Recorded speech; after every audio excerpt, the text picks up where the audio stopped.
السلام علیکم ورحمۃ اللہ تعالی وبرکاتہ۔ آج کی ویڈیو میں ہم ان رسومات کے بارے میں بات کریں گے جن کا محرم میں کرنا غلط ہے، حرام ہے، ناجائز ہے۔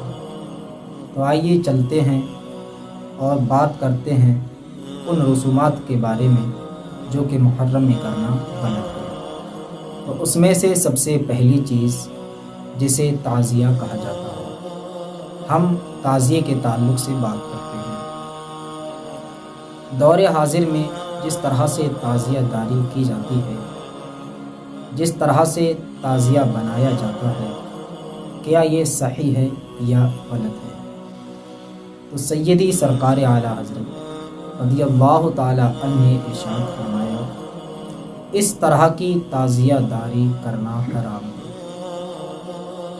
اور ساتھ ہی ساتھ ہم بات کرتے ہیں ماتم کرنا کیسا ہے۔ تو اپنی جان پر ظلم کرنا، اپنے سینوں کو ٹوٹنا، اپنے جسم کے اعضاء کو چیرنا پھاڑنا، یہ ناجائز و حرام ہے۔ لہٰذا اس سے بچنا چاہیے، اس سے پرہیز کرنا چاہیے، اور اگر کوئی اس طرح کا کام کرتا ہے تو اسے روکنا چاہیے، اور اگر وہ نہ رکے تو خود اس چیز کو دل سے برا مانے۔ دوسری بات ہم بات کرتے ہیں تعزیہ کے سامنے فاتحہ پڑھنا کیسا ہے۔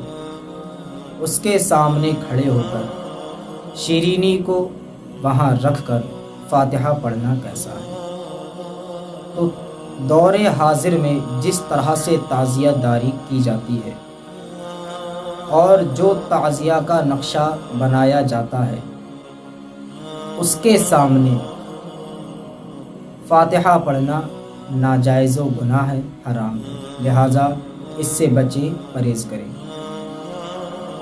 اور اب ہم بات کرتے ہیں کہ جب دور حاضر میں جس طرح سے تعزیہ داری کی جاتی ہے وہ حرام ہے، تو کس طرح سے تعزیہ داری کرنا چاہیے۔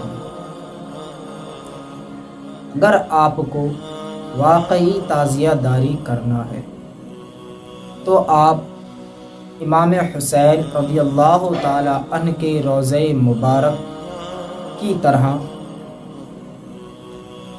ایک روضہ بنائیں اور اس کو تبرک کے طور پر اپنے گھر میں رکھ لیں، تو یہ جائز ہے۔ لیکن دور حاضر میں جس طرح سے تعزیہ داری کی جاتی ہے کہ کوئی شخص لال قلعے کا نقشہ بنا رہا ہے اور کوئی تاج محل کا نقشہ بناتا ہے، اور پھر اس کو اٹھا کر مصنوعی کربلا لے جاتے ہیں اور آپس میں دو چار تعزیہ اکٹھے کر کے ان کو آپس میں جیتنے اور ہارنے کی بات کرتے ہیں کہ میرا ہارا آپ کا جیتا، آپ کا ہارا میرا جیتا، اور جب مصنوعی کربلا جاتے ہیں تو ماتم کرتے ہوئے جاتے ہیں۔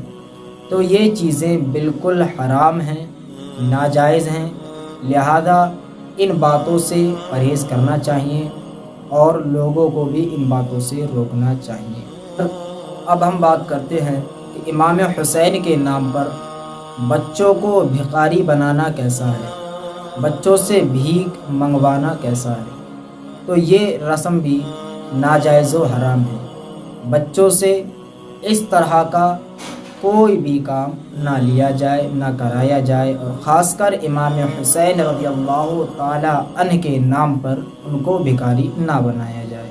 اور اب ہم بات کرتے ہیں کہ محرم میں کیا نئے کپڑے پہننا چاہیے یا نہیں پہننا چاہیے۔ بعض لوگ کہتے ہیں کہ محرم میں نئے کپڑے نہیں پہننا چاہیے کیونکہ محرم جو ہے وہ غم کا مہینہ ہے، غمی کا مہینہ ہے، اور اسی بات کو لے کر وہ نئے کپڑے نہیں بناتے ہیں۔ تو ہم آپ کو بتا دیں اس طرح کی کوئی روایت نہیں ہے کہ محرم میں نئے کپڑے نہیں بنانا چاہیے۔ البتہ لال رنگ، کالا رنگ اور ہرے رنگ کے کپڑے سے پرہیز کرنا چاہیے، ان سے بچنا چاہیے، انہیں نہیں پہننا چاہیے، کیونکہ یہ رافضیوں کا طریقہ ہے۔ لہذا ان تین رنگ سے بچنا چاہیے، لیکن ایسا نہیں ہے کہ ایام محرم میں نیا کپڑا نہ پہنا جائے، آپ بالکل پہن سکتے ہیں۔ کیا محرم کی 10 تاریخ کو صبح سے جب تک مصنوعی کربلا تعزیہ دفن نہ کیا جائے تب تک کچھ کھایا جائے یا نہ کھایا جائے؟ تو بھائی آپ کیوں نہیں کھائیں گے؟ کہاں ایسا لکھا ہوا ہے یا کن حضرات نے آپ سے یہ بات کہہ دی کہ محرم کی 10 تاریخ کو جب تک کہ تعزیہ کو مصنوعی کربلا لے جا کر دفن نہ کیا جائے تب تک کچھ نہ کھایا جائے؟ اس طرح کی کوئی روایت نہیں ہے، کوئی مسئلہ نہیں ہے۔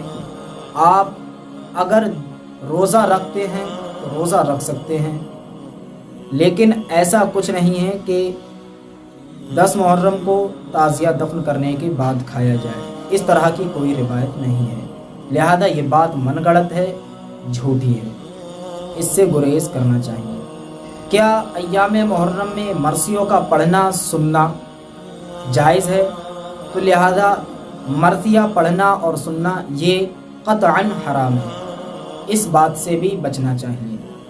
آج کی ویڈیو میں بس اتنا ہی، اور اگر آپ جاننا چاہتے ہیں کہ ایام محرم میں کتنے روزے رکھنا چاہیے تو ہم نے اس ویڈیو کا ڈسکرپشن میں لنک دے دیا ہے، آپ وہاں سے جا کر دیکھ سکتے ہیں۔ السلام علیکم ورحمۃ اللہ تعالی وبرکاتہ۔